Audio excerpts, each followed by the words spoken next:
So I just want to talk about a video that I've just watched. I watched a video where a mother had gone to work and come back to find her 2-year-old daughter kind of unconscious. I think she thought that she was still breathing and that she was alive. And she asked the person who was looking after her partner, who was looking after her kid, what happened. And the partner said that he had given her for zero point 0.5 milligrams of this sort of sleeping pill. I don't know what it was, Marathon or something beginning with M. On the label it does say three upwards should take this amount. She was only the child was only 2. I don't know what the exact cause of death was, but the story talks about, it shows the police arriving, and the mother clearly being very shocked and very like, what's happened, and then getting nervous, more and more nervous as lots of police arrive, and she's like, what, my baby's not dead. She had no idea that she was dead until afterwards. And it's a very sad story, but I feel like I could sympathize a little bit with the situation. The child is 2. When a child is 2, they're very, very fragile. They can scream, they can get on on people's nerves, and you should never use force. But I can imagine there also being like a huge number of people that would use force in normal situations, and they shouldn't when it comes to children, but they can use force and think that they're applying maybe the right amount of force, but it might be too much. And it's horrible that these things happen, and he definitely deserves jail for it. He did kind of murder a child, even if it wasn't intentional. But I just think these long sentences where people get 25 years in jail, if there was a potential, if it was an accident, if it was something that he didn't mean to do, if it was, sometimes it's you can get emotional, or you can use too much force without realizing it. Sometimes you can be stupid and think that, oh, this is for a 3-year-old, she's 2, so what, she'll survive, she'll be fine, just give her the smallest amount. I can imagine that people not knowing about chemistry, not seeing an issue, it's just like eating something past its sell-by date. You're not supposed to eat moldy food if it's past its sell-by date, but sometimes people say, oh, it's only 3 or 4 days, I'll try it and it'll be fine, I don't see any mold. And sometimes you take these sort of risks. Okay, it says 3+ and I'm going to use it for a 2-year-old, I shouldn't, but nothing bad's going to happen. Look, let's just try it. I can imagine there are people being stupid or ignorant and doing this, and if something really bad, if the child dies because of it, I can kind of sympathize as to, they didn't know that would happen. They didn't give this sleeping stuff, methanol or something. They didn't give this tiny amount to kill the child. It wasn't meant to harm the child. It was just to put them to sleep so they wouldn't cry as much. And I can kind of sympathize with that. And if you're particularly a guy who maybe has had a drug past, maybe has had a bad past, and you're desperately trying to steer away from that, you're trying to do a proper job. I'm going to look after a child, I'm going to I'm going to do the right thing and help my girlfriend out so she can work and stuff. I can imagine there being a ton of guys that would want to put themselves into this position, and then if something goes wrong, to think that you can class these people in the same sort of category as people that would choose to go out on the streets and literally rape and murder and beat, and there's a lot of thought process in actually going out and doing these kind of crimes. And I feel like people are, when it comes to children, no one wants to hurt a child. No one in their right mind wants to hurt a child. And if this case, if there's more to the case, that maybe there is a history of abuse, maybe people have, maybe has a violent past, and maybe there is this in his background, which is all sort of, which if this was the case, then I would feel like it would be fair to give him a longer sentence. But I feel like when it comes to children, there's so many people that would be like, oh, it's a poor child, and then wanting to demonize the person who killed the child. even if it was an accident. And I just think it's so wrong, because there's a difference between someone who is intently hurt, intently killed. You know, I heard a case of a Muslim man killing his child because of beating that child severely. But that's a difference. There's a difference between beating a child severely and you know, I don't know what, in this case that I was watching, if the child was being beaten severely, or if it was just a case of giving her like a mild drug that should have been fine for a 3-year-old but not for a 2-year-old. If it was, you know, him picking her up and sort of plonking her on the bed and accidentally putting it too close to the headboard and her hitting her head, you know, was there blood? And they said that there was a cloth with blood on it, and apparently this happened from a cut lip. I don't know how much blood was involved, because it is possible that she might have done it. You know, how did that cut lip happen? What was that? I suppose there was supposed to be bruises on her face from doing that, but if the child has just fallen asleep, there's a possibility that he might have tried to like pinch the face to wake her up, and I don't know. He didn't really. It doesn't say how. He said, how did those bruises, and they didn't say. That's the thing. I can't report on the thing because they didn't say, but I don't trust humans, and I don't like humans, and I think they're very cold, and I think they're very heartless, and I think there's a ton of prosecutors in the world that would gladly take a case like this and try and demonize the guy as much as possible, but the main intent or reason for demonizing him is so that they can make themselves seem more like a savior. This girl needed me, this girl wasn't there, and this girl had horrible things done to her in which she needed us, and he's a monster. And can you actually prove all of that, or was this just a case of him using too much force? And you know, what was the actual cause of death? The video didn't actually. Maybe it's just bad reporting, because the video has left me asking more questions than I feel got answered. You know, you saw the case of you know, of them getting there, and you know, the partner not actually being around, the mother just panicking, and then you saw the interview where they'd taken this guy into custody, and you know, I was being open-minded. You know, is this guy a child beater, or is this guy just someone who was generally trying to help his girlfriend out, do her a favor? Things have gone wrong, and now he's been branded a murderer when he's not a murderer. He didn't mean to do this. It's murderer on an accidental cause. You know, I wish that the public and the jury would see these cases as different things. You know, there's a one time where my mum massively annoys me. She massively pisses me off. Talking, saying the same things over and over again, and she'll say things that deliberately wind you up. You know, so say if you missed a bus, and then you ended up being late for something, or late for a client, and or whatever, and it, you know, and you didn't want to miss it. You know, she would go on and on and on about all the reasons why you missed it, and it's just aggravating. It's horrible. And once I did just like, oh, get away from me, push her away, and she fell back, and I didn't know she was going to fall back. And when she fell back, there was carpet on the floor, but the bathroom had marble on it, and her head did actually touch into that marble, and I felt really bad at that, because I didn't mean for this to happen. But she just aggravates me. If you don't have parents that aggravate you, you're fucking lucky. I do. I have a parent who's mad, who winds me up, who pisses me off, who stresses me out, and you just sometimes you feel this, go away, you know, go away, and you can act out. And you know, nothing did happen to her. She was fine. But you know, say if she had have cracked her skull or something, you know, technically that would probably count as me being a murderer. But am I really?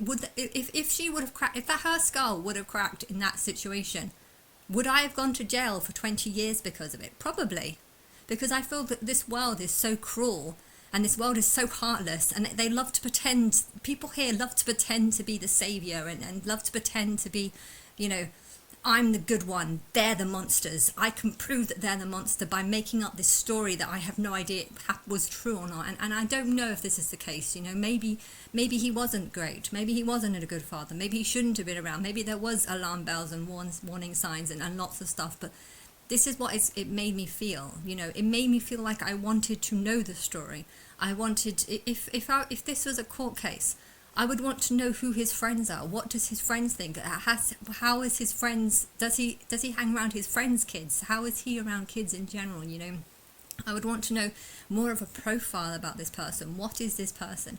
You know, I know it's possible to just get very angry and do something that causes, you know, nothing was caused, but it could have been. You know, with a child, they're so fragile, and it's probably, especially a 2-year-old, you know, they're so fragile and so easy to, it's so easy to cause an accident. And then, you know, I watched another case afterwards where a guy literally pulverized this woman who looked kind of older, raped, knocked out her teeth, covered in bruises, and he'd murdered someone else earlier that day or that week or something. I don't know. There was Sarah and this other woman. She was mourning over this other death of this woman who went through the same experience that she did, only she didn't survive. And it's amazing. Life without parole. That's what he got. And this guy who, you know, was doing a favor for his girlfriend. He was trying to be, you know, a good guy. He was trying to look after this child. He was, you know, he wasn't there to hurt the child. He wasn't there to, I'm not convinced he was there to, I don't believe that he took pleasure in it or enjoyed any of it. I don't know the situation. I don't know. But I felt like I could sympathize with him. I didn't see a monster. I saw someone that was shocked over what happened. You know, if you get angry, lash out, and something happens that you didn't think would happen, but does happen, and it ends up causing the death of someone, you know, it's a horrible thing to go through. And I wish that you wouldn't, the juries and the public and stuff wouldn't brand these people as being the same as someone that's gone out intentionally with the intention to beat, murder, rape, and whatever. You know, one is an animal and one is trying to do the right thing, and therefore to think that they both get life without parole. I don't know if the other one got life without parole. I think he just got life, but they both got life. They both got the same amount of time. I think that's 25 years. And I just, you know, if someone's trying to do the right thing and thinking, you know what, I'm going to do the right thing, I'm going to look after these kids, it's going to be fine, and if something goes wrong, to think that they could end up in jail, you know, they're going to be just thinking, you know what, I might as well just gone down the drugs path, I might as well just become like a villain, I might as well just been a thief. Why? Because I was just as much at risk at getting put in prison as I was trying to, you know, look after a child. And you know, if his genuine intention was not to hurt the child, then it shouldn't be classed as being the same thing as someone that has gone out. And, you know, I think that there needs to be like 2 types of life sentence. One which is like, you know, 8 to 12 years, that should be a life sentence. And then one which should be like an animal sentence, which is for people that actually mean harm, that actually, you know, vilely persecute people. You know, that I really wish that if I was, you know, if when people start fucking talking to me, I would love to just I'm not interested in the small 1, 2 year, 3 years. Even if you're innocent, I don't care if you spend 2, 3 years in prison. You'll probably come out a better person. So I don't care about these smaller sentences, but these long sentences, you know, anything that's like, even 10 years is a very long time, but anyone that's got like 20, 30, 40 years, what the fuck have they done to deserve 40 years of imprisonment? I mean, there are some cases that I can listen to and I just think, you know, that's an animal. I would give that person longer than it. If that person died, I wouldn't say that you're never going to become a human again for like 100 years, and like, you know, so I'd give them there's some cases where, I think that was the rape case. There was these 7 guys that raped a woman over and over, and then called up their mate and said, we got a slut, and then passed it on to that group, and then the same thing happened with the second group. And that is a horrific, horrible story.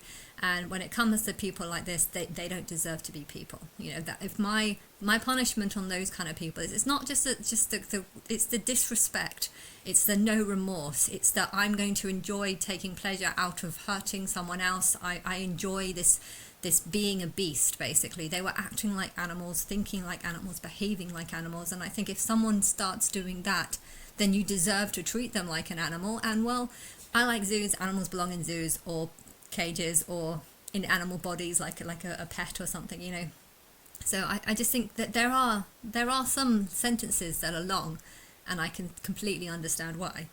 But there are other sentences where, I know it's a 2-year-old. Oh, I'm a monster for saying that, this guy killed a 2-year-old. I don't believe it was intentional. I think, if there was evidence to back up that, he was maybe hitting other kids. Has any other kid experienced being hit by that guy? Is that guy aggressive towards kids? Or was this just an accident? Something that didn't mean to happen. He didn't mean to happen. If that's the case, then it needs to be handled very differently.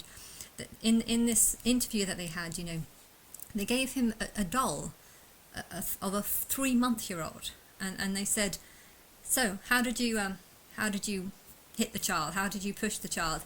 And they kind of wanted him to like stand up and actually hold this 6-month-old baby and sort of show how much force they use. But I think that's just so cruel, because this is a 6-month baby. You wouldn't use any amount of force on a 6-month-old baby.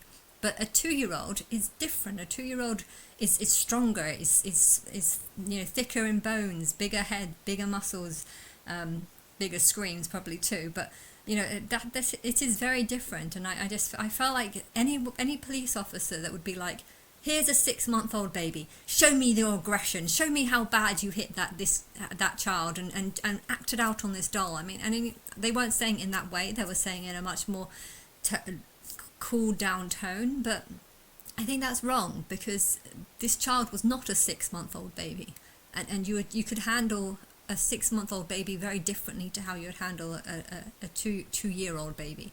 And it's just small things like that made me question this case. Is this a case? Because this guy did look like someone who might be a drug dealer. He looked kind of chubby. He looked like nice hair, like lots of plaits, but coloured, yes. But I can imagine he being the type that would be profiled as being a bad guy, and I just don't. I didn't feel that about him. I felt like someone who wanted to do the right thing, wanted to help and look after this child, and I felt like he was shocked that this has happened, and he didn't know how it got this far. And he didn't really show. My nose is itchy. He didn't show that much love towards the kid. I think it would have worked in his favour if he would have come forward and been like, I love this kid. I would have done anything for him. I think if he would have acted a bit more like that, I think it would have shown a bit more. People would have been a little bit more sympathetic, and because he didn't, it almost felt like he didn't really want to look after the kid, but he was kind of forced to, because he needed to, because he wanted his girlfriend to work, and they didn't have money for childcare, so he kind of like had no choice. It felt like, I don't want to, but I have no choice, but at the same time I'm doing this because I'm trying to, I don't want to get into the drug scene or the crime scene. I want to, I don't know his profile. Maybe I'm wrong. Maybe he does have a bad background. I don't know. But this is what I would like to know, and I think there's a lot of cases where if I wanted to see it, I want to see how many people have got these life sentences, and then to see the variety. Does someone deserve to get a life case if they've killed one person and severely beaten another, and yet another person accidentally kills someone? Maybe they've had a bit too much to drink and they accidentally killed someone, and they're going to get a life sentence or maybe they just got a bit angry and punched a bit too hard, and they're going to get a life sentence. You need to specify there's a difference between murder by accident versus murder with. It's not even murder with intent, because that the 15-year-old had intent. She got angry, went in the room to kill. But I felt like there's a murder with intent, and there's also a murder with I'm going to something you've wanted to do. If you wanted to find a woman, beat her up, rape her, if you fantasized about this for months and then do the act, I feel like this is the worst. That's kind of the worst case scenario. So it's not just murder by accident, murder with intent, murder without intent. I feel like there's a build up, and then there's sort of animalistic views on there's a lot more things, you know, how much remorse, how much do they feel, how much do they care, and you know that you have to think, why are you putting people in prison? What is the point of it? You know, the 2-year-old has gone, and I just, the intent should be to prevent it from happening again, to keep the public safe, to punish, yes, but if you're punishing someone for something they didn't mean to do, then how much punishment should you really give them? If you're putting them in prison because you know that they are a danger to the public, that they might do it again, then yes, that's a very good reason to keep people in for a very long time. But if it's, you know, if it's just an accident or something they didn't mean to do, then I think it needs to be handled differently, and the attitude they have towards it, the attitude is very, very important. And yeah, if judges need to look, are the prosecutors just trying to demonize the person that they're locking away because they want to make themselves seem more like a hero? You know, this is a massive case and I'm responsible for deciding this. You know, I feel like there's a huge amount of pride and ego that comes with this. You know, this is a really big case and I'm going to make it as big a case as possible by trying to exaggerate how bad the person we're accusing is. You know, the person we're prosecuting. You know, there's, anyway.